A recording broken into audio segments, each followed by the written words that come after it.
Okay, so I have this hole, and it's kind of boring right now, so I was thinking since we pimped out the Iron Golem farm and gave it a name, maybe we could do the same with the entrance to my base.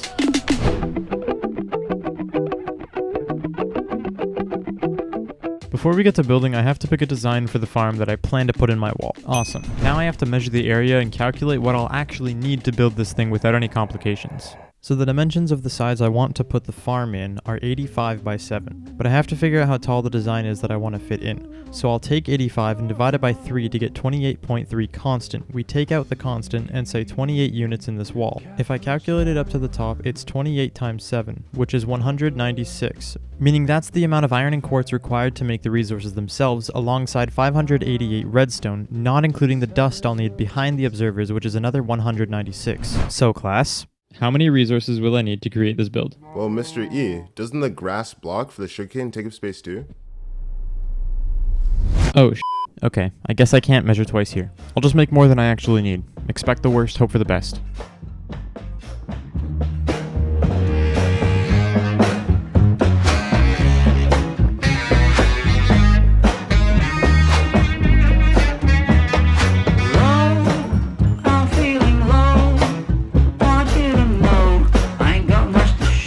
Now that we have some resources, here's the layout I'm going to use for the build.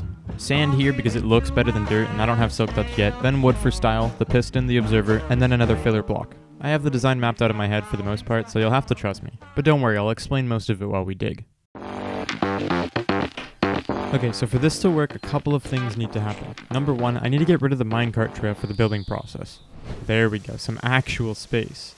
Okay, number two, hopper collection just doesn't seem like enough to me. So I think having a water path to take the sugarcane down to the storage area would look a lot better. Yeah, of course, I understand some sugarcane we get stuck on the sand block, but it's the aesthetic we're after, isn't it? Okay, let's dig it out a little bit and see how this looks.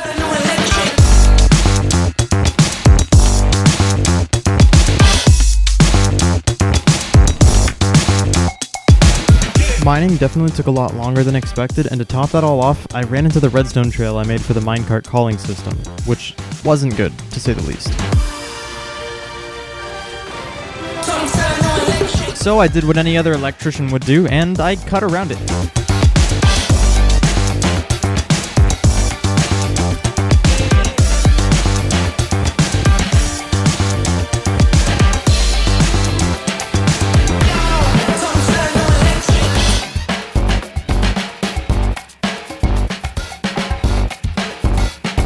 Now that the cart call works and the redstone is properly hidden, all I have left to do is plug up some holes and break a few bridges.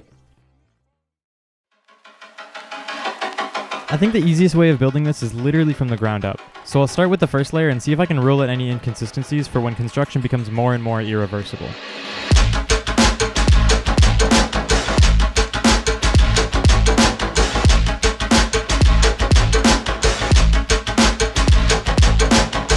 Awesome, no complications so far. Now that I have the framework complete, it's time to put in the sugarcane with the water and test the dropping system.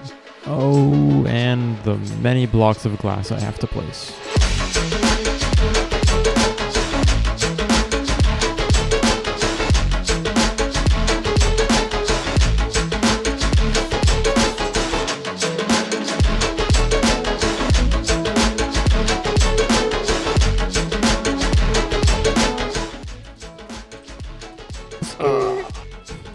Merci beaucoup.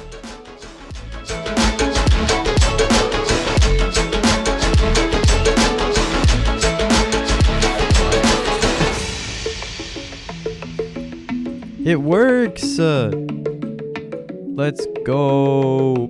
Realizing that it was properly functional opened up the opportunity to actually push the design of it a little bit more, and honestly, the glass just wasn't sitting well with me, so I decided to lean into the Caves and Cliffs update and let it carry the layout. I would like to officially welcome one and all to La Fábrica de Valocidad.